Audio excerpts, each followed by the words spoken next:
So that was, that was why it was being with Brother Malcolm. I tell everybody, man, I first heard him speak. In fact, it's so funny. I got to get the exact date, and I know this brother who's one of these research fanatics. He'll be able to tell me the exact date that I first heard Brother Malcolm speak, because I don't know the exact date, but he knows. He can. If you tell him the song, you could ask him. He tell, yeah, at 5 o'clock in the afternoon on so and so, Brother Malcolm was speaking at so. I mean, that's the way he is. Wow. So I got it, but it was 50 years ago this month. It was June 1962 when I heard him speak for the first time, and I became an instant Malcolmite from that first speech on.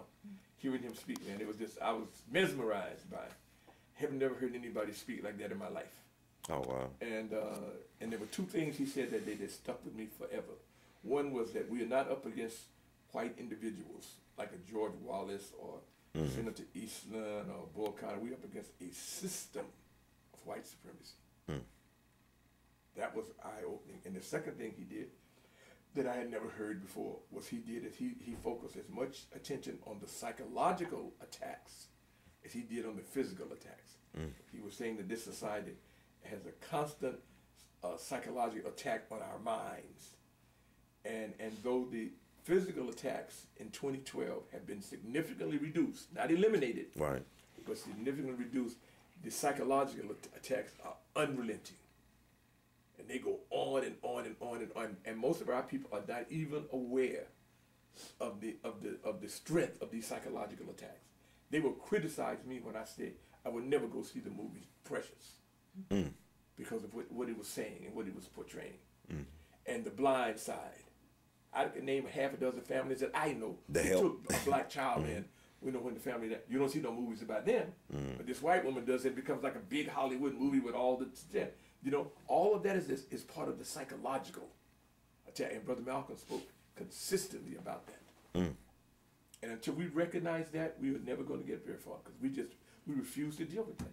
The television programs, the movies, the books, the songs, all of these things are being used constantly to attack our minds, especially the minds of our children. Right.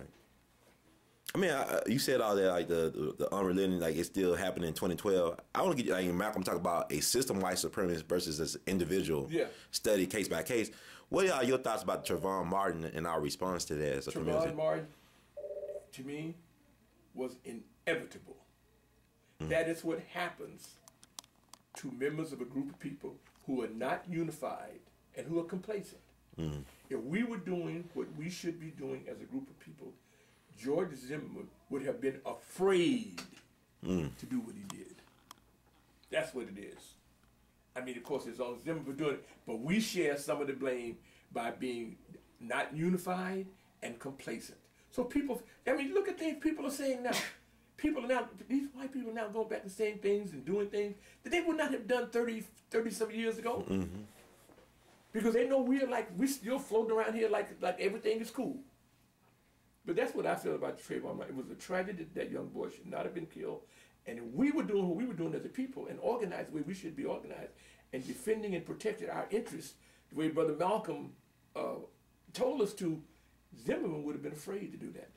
But also, is he a victim the way they, the psychological attacks, like how they value or don't value black life, how they portray us in the media and all that stuff? Is he just as much a victim as Trayvon Martin, George Zimmerman, in terms of how he respect black people? George Zimmerman is a product of this society. So that's nothing new.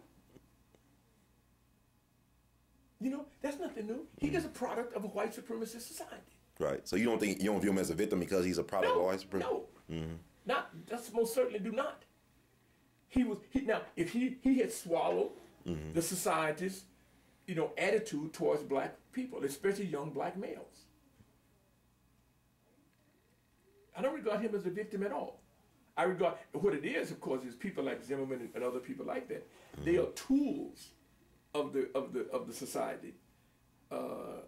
The society produces these kind of people, and then try to excuse them. All right. But they are products